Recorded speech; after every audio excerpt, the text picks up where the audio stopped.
جناب رسول اللہ صلی اللہ علیہ وسلم کے صحابہ کرام کے دل کے اندر اللہ نے کتنی باجماعت نماز پڑھنے کی محبت عطا کر رکھی تھی، اور اللہ نے ان حضرات کو کیسی توفیق عطا فرمائی،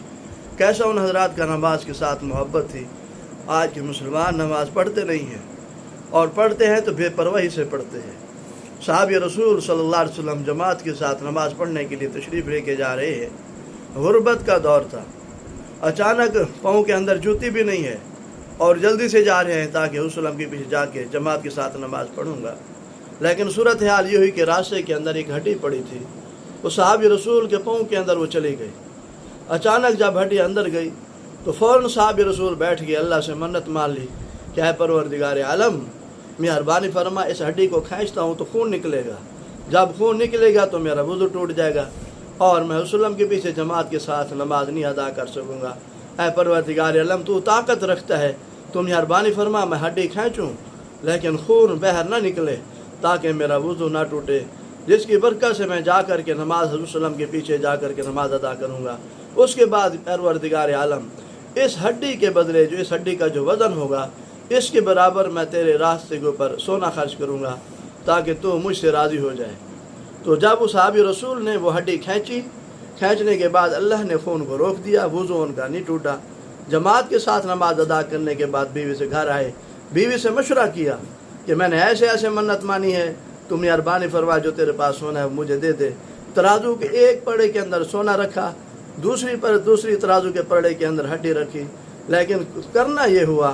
کہ سونا گھر والی کا جو تھا وہ بھی سارا رکھ لیا۔ معمولی سی ہڈی تھی لیکن اس کا وزن نیچے ہے، جتنا سونا رکھا جا رہا ہے لیکن وہ ہلکا سونا، وہ اس کا وزن ہلکا سا ہے۔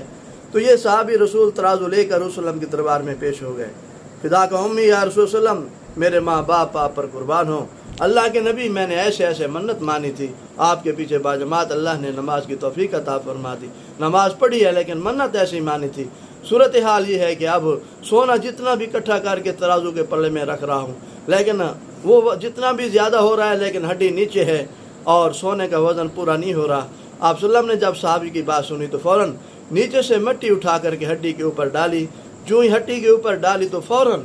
وہ ترازو والا پلڑا نیچے ہو گیا اور سونے والا پلڑا نیچے ہو گیا اور ہڈی اوپر ہو گئی، تو فوراً سونا نکالا، ہڈی کے برابر کیا۔ صحابی رسول صلی اللہ علیہ وسلم نے پوچھا، اللہ کے نبی، ہم نے تو اتنا سونا ڈالا تھا لیکن پھر بھی ہلکا وزن رہا، آپ نے تھوڑی سی مٹی ڈالی ہے جس کی وجہ سے اب ہمارا سونا زیادہ ہو گیا ہے، ہڈی کم ہو گئی ہے، اس کی کیا وجہ ہے، وزن اس کا کم کیوں ہوا ہے؟ اور صلی اللہ علیہ وسلم نے فرمایا، تجھے کیا معلوم ہے، یہ ہڈی عام ہڈی نہیں تھی، انسان کی کھوپڑی کی ہڈی ہے کہ یہ عام نہیں بھرتی۔ اگر اس کے پاس ایک سونے کی وادی ہو، یہ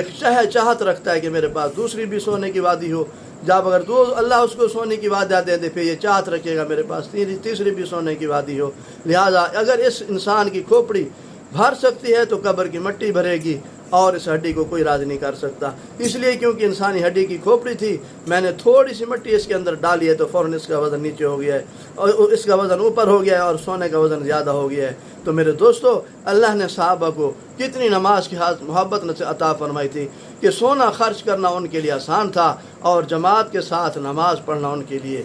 انتہائی